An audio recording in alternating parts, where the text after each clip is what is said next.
You are getting ready to listen to the voice of Dr. Rhadi Ferguson, 2004 Olympian, four-time national judo champion, Brazilian Jiu-Jitsu black belt, author, speaker, and coach.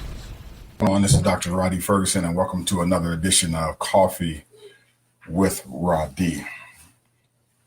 We had a situation that just happened a couple of days ago in the news cycle where Gayle King interviewed Lisa Leslie, and in a portion of the interview which was released by CBS, there was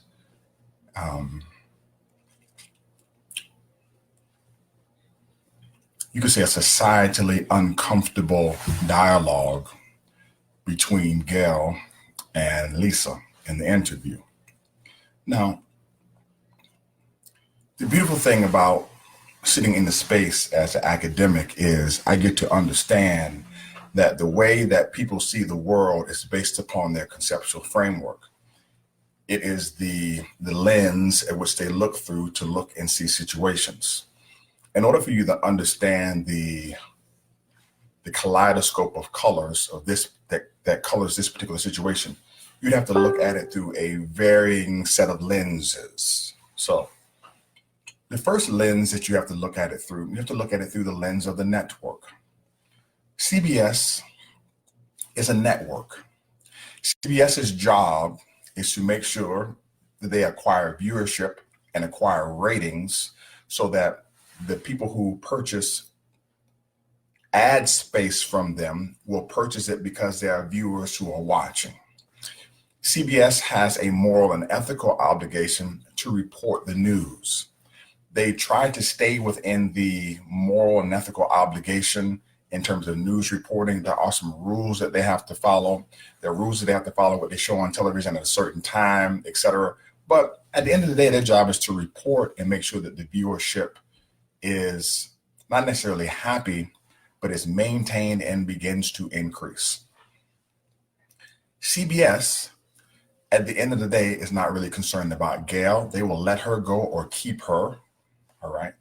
Then they're not concerned about Lisa Leslie. Okay. They're really not concerned in the grand scheme of things about Kobe Bryant and his family.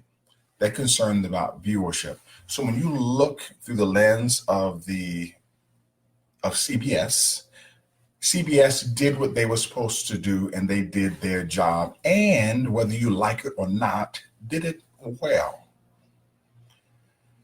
From a news outlet perspective, to get the people talking and to get people, fired up and emotionally and just provoked from a snippet or portion of the interview, CBS did a remarkable job from a marketing standpoint. You have to be intellectual enough to understand that the issue is very nuanced. Now, let's look at it from the point of Gayle King. Don't look at it from your lens first, because if you look at it from your lens, you'll look at Gayle King as maybe a woman, or maybe a black woman, or maybe a person in the black community, or maybe somebody that you like, or maybe somebody that you don't like. It's not about your view right now. Put yourself in the shoes of Gayle King. Gayle King is a professional interviewer who sits in a professional space. She's one of the best at her job, which is why she's sitting in that seat on that network, and all of us are watching. She does not sit in that seat because she's not a provocateur. She's a provocateur. She asks the tough questions, which get backlash like this, just like the R. Kelly interview that she had, and she gets paid well to do so. That is her job. It is a space that she sits in. It is an uncomfortable space at times. Gayle has a responsibility to not cater to the 12% of the population, nor to cater to the 70% of the population. Her job is to understand what is the demographic of viewership that CBS has in total. How do I represent the demographic? Because understand there are some people who agreed with how Gayle did her interview. those people are in the majority. And that's what you have to remember. At the end of the day, it's a business interview. It's not an emotional interview. For you and I, it may be an emotional interview, but it's a business interview. Gayle has to ask the questions that she asked. The rules that you want Gayle to follow are some personal rules, or what we call individual codes. But that's me looking at it from my viewpoint. We're not going into that right now. The question is, did Gayle do everything that she was supposed to do professionally? The answer is yes. From a professional standpoint, Gayle did everything that she was supposed to do. Now, let's move to Lisa Leslie. Did Lisa Leslie do everything that she's supposed to do? I don't know how many of you have ever had media training or worked for the professional media. I worked for the professional media. I used to work for Pro MMA Now, who was syndicated by the USA Today as a writer. I also used to work for an outlet called Trinity Jungle Juice, which is the largest carnival network in the world in terms of news distribution. I also wrote a book about carnival. I've also interviewed people. I've written posts. I've written things that have been in the USA Today. I've written things that have been on syndicated blog networks. So I do understand the media, and I've gone to the Olympics, and I've gone through the media training that they have for the Olympians. I can tell you this. The way that Lisa Leslie handled that interview, that question was not a surprise for her. She was ready. She spoke very slowly. She was very pensive. She chose her words wisely. And she was prepared before she got on the interview. The question is, did Lisa Leslie do everything that she was supposed to do as his friend? Yes. Now, let's move over into, it's very nuanced. We have to address the nuances as they are. Let's address the nuances as they are.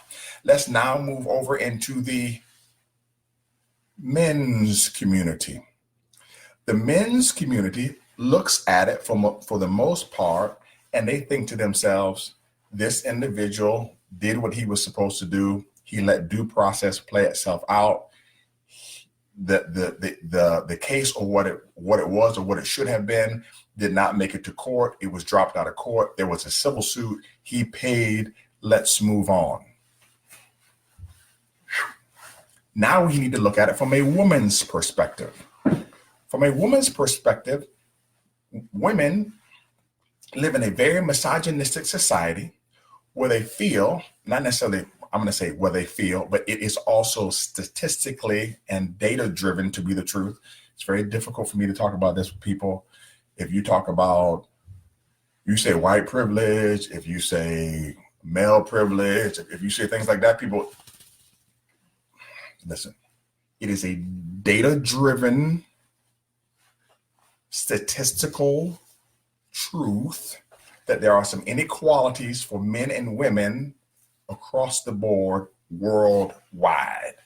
Therefore, when women look at a situation and they see something, I'm not getting into a Me2 thing because that also makes people tighten up. This is a nuanced thing. You have to look at it from a different set of lenses. Women look at the situation of, is it possible that because this person was a superstar, or because this person was a hero in the eyes of others, that this person got a pass for some behavior?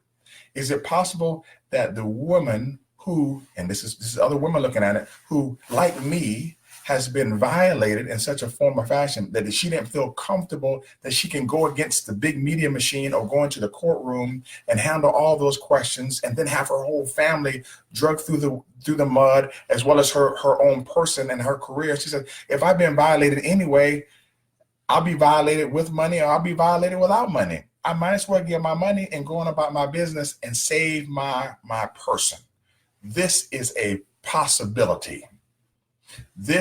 You have to accept this as an option for people who are watching it. And when you run over and just blurt out your opinions without thinking, then you're not putting yourself in another person's seat.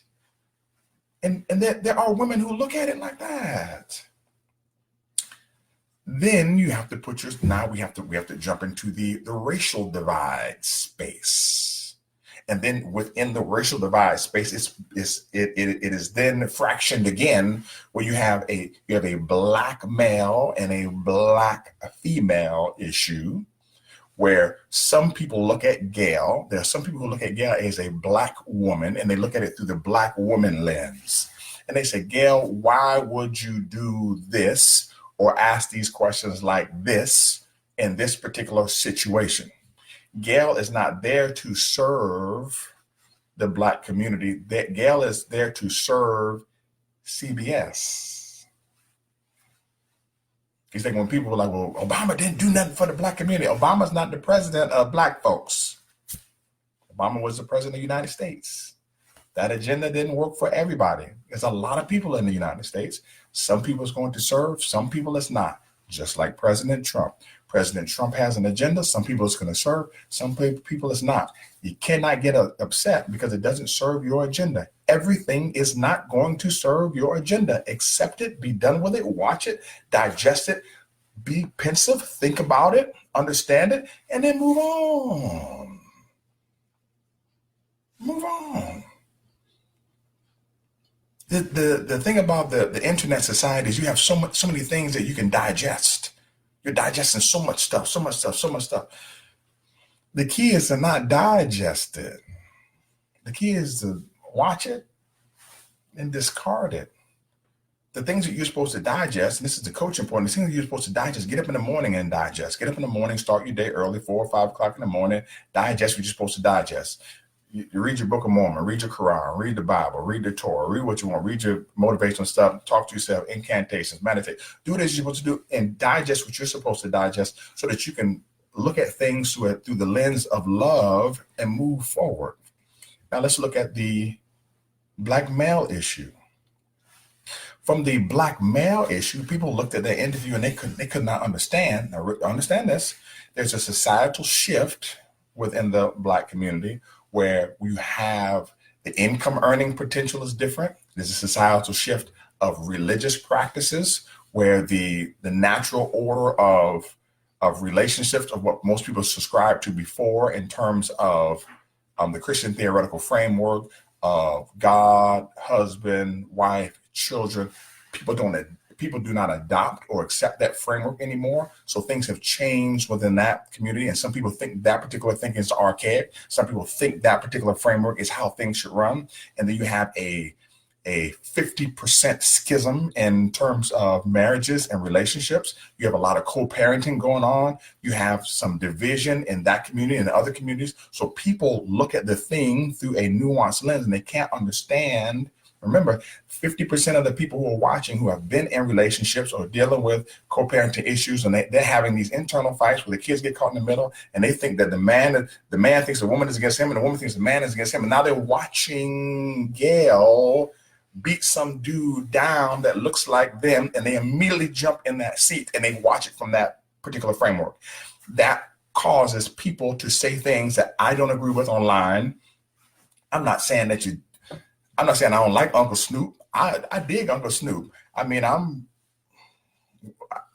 listened to Snoop's music when I was coming up. What you talking about?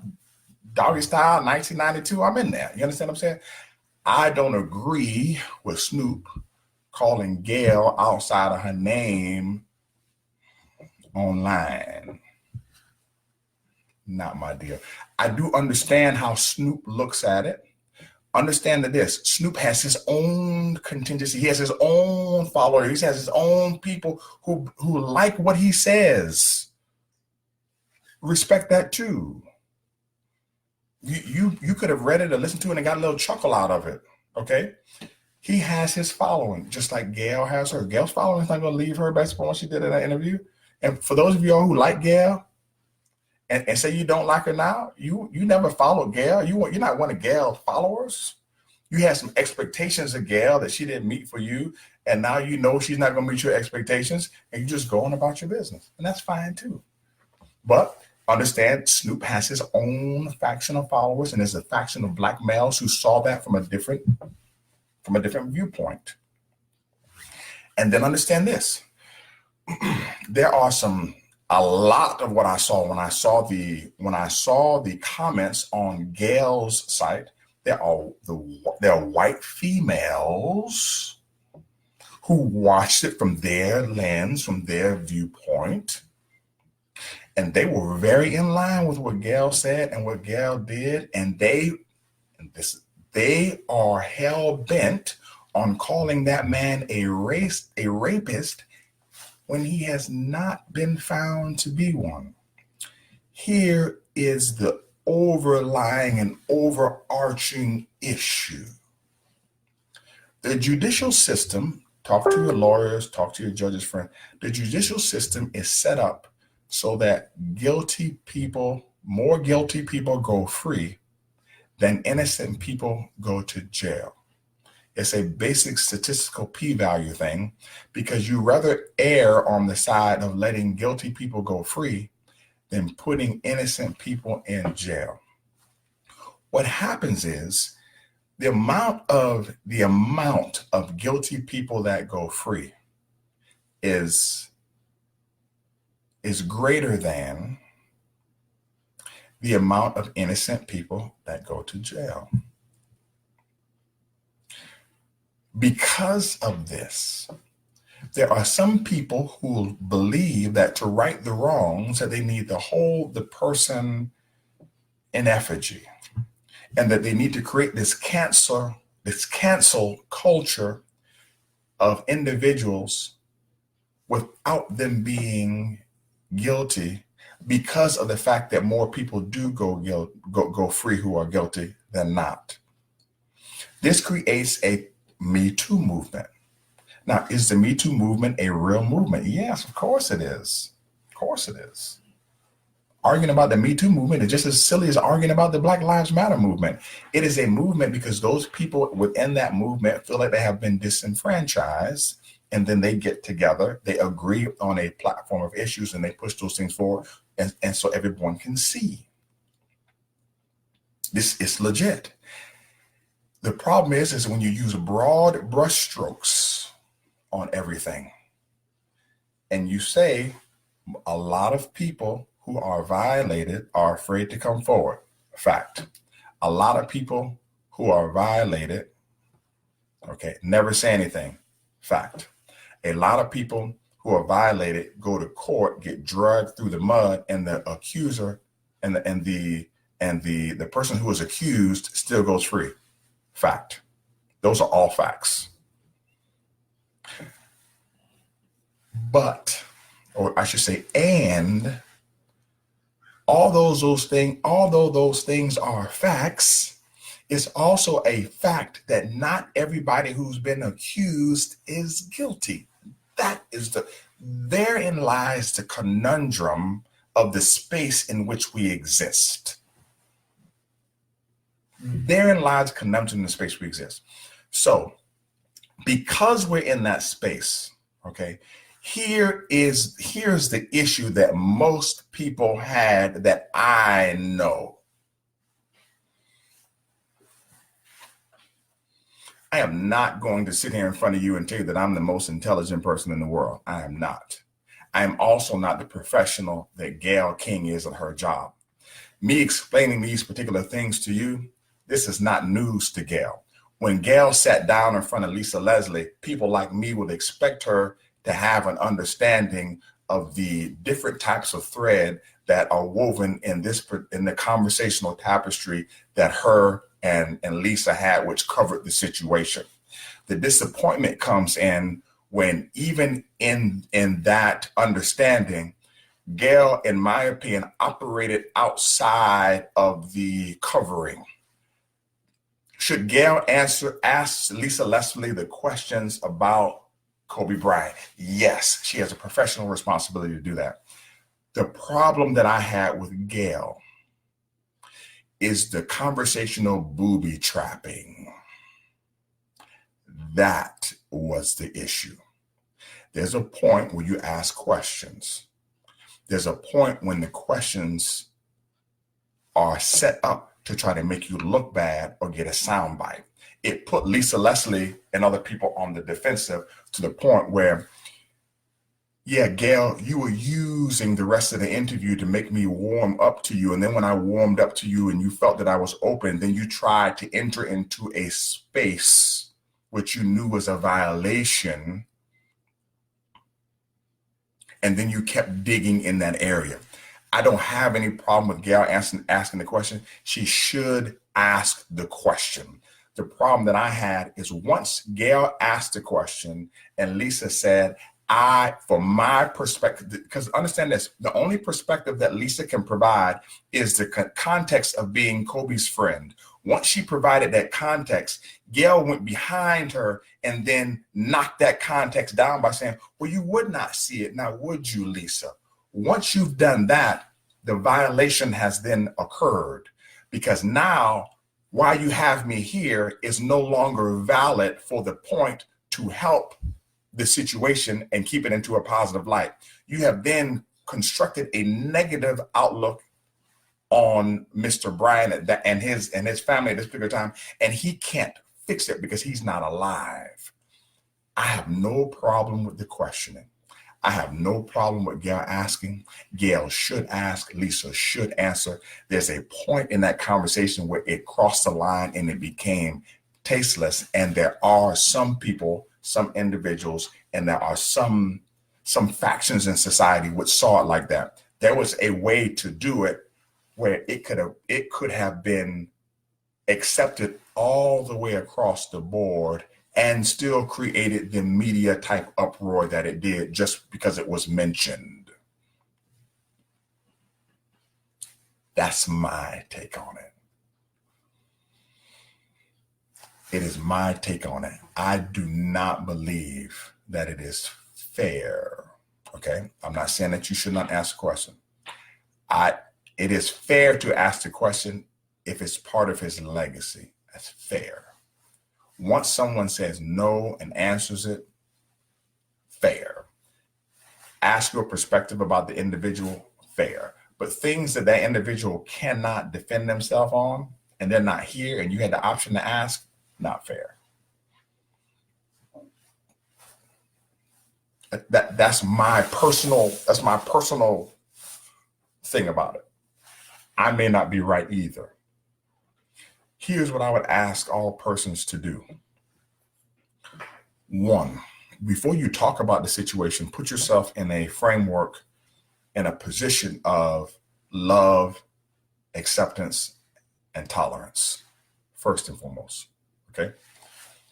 Number two, try to understand the person's argument on the other side. Understand the argument completely. Before you even speak your side of it, listen, let me understand what you're saying. You're saying X, Y, Z, boom, boom, boom, boom, boom, boom. Digest it. Get to the point where you can say, I understand where you're coming from. Here's my point. Is it possible that you can understand where I'm coming from? And then work some synthesis and walk away and leave enhanced through the conversation. Don't get to the point where you cancel Gayle King. I don't know Gayle King. I don't know her to say that I like her. I don't know her to say I dislike her. I don't know her. I don't know her enough to call her a name. I don't know her. When I looked at the interview, I looked at it. I said, this is disappointing. That's what I said. I said, this is disappointing. And I said, man, was there a more excellent way to handle it? And the question that I have, and I think this will help Gayle. I don't know why somebody's calling me right now. I mean, most people can see I'm on live, but I think if Gayle got on her Instagram or her YouTube or her Facebook, and if she said the following, if I had to do it all over again, now, that's what you want to know. If Gayle had to do it all over again, would she do the same thing? That's the question. That will let you know if you need to cancel Gayle or not. No, it's not about, oh, the interview was out of context. It was this way. Because, Gayle, it was a setup. I mean, I've been in interviews before. You loosen Lisa up, and then you tried to go in. I said it like I said it. Y'all got it. You understand what I'm saying? The question is, would you do the same thing again? If the answer is yes, I'll accept it. If the answer is no, I'll accept it. But that's the question that Gayle King needs to answer. Because all this CBS did this and I did this and you did that, man, she need to go watch, what the hell is the name of the show with Olivia Pope? She need to go watch that show. Listen, Gayle, you need to come out and accept it first. If I'm Gayle King, let me tell you what I would say. If I was Gayle King, let me tell you what I would say. If I'm Gayle King, this is exactly what I would say. I asked Lisa Leslie the exact same questions that the people need to know. And because you're not sitting in this seat and you can't ask the questions, you don't know the questions that want to be asked. There are a lot more people in the world than you. Some people want answers to those questions like that, and some people don't. I'm not in the seat or live in a country where I will muzzle the thoughts and desires of other people. So just like you didn't want me to ask, somebody else did want me to ask. And just like you didn't like it, somebody else did like it. I understand that I can't cater to all of you all. I do not apologize for that. I thank you so much for watching us. I thank you so much for watching me. I thank you so much for watching CBS. And those people who follow me, I love you. And those people who don't follow me, take care and have a fantastic day. And that is how Gayle should have handled it. But all this begging and groveling, listen, once you draw the line in the sand, don't go tiptoeing and tap dancing on the line, player. You just say, this is what I said, and I said what I said, and that's that. You're a professional. You're catering to people who aren't professionals. Everybody's not going to like it. Personally, I didn't like it. I did not like it. I thought there was a better way to do it. I understand why she did it. I understand why other people say what they said. I don't agree with not asking the question at all. We live in a society that is shrouded with misogyny, and you have to ask the question. I was having this discussion with another one of my alums from Howard University. You have to ask the question. I think that I'm not a professional. Listen, I have no right to give Gayle any advice in her space. Man, Gayle's a professional. I just think it could have been handled a little bit differently. I think it went over the line a hair. But if it doesn't go over the line a hair, we're not talking about it now. All I can do is influence you all who are watching. When you see something that upsets you, understand why you're upset, and understand that just because you're upset doesn't mean that you're correct. This is Dr. Rhadi Ferguson. Have a super fantastic day. And I don't agree with Rush Limbaugh having a Presidential Medal of Honor either. But I don't see it the same way that the president sees it. And that's okay. Because that medal to me don't really mean a whole lot.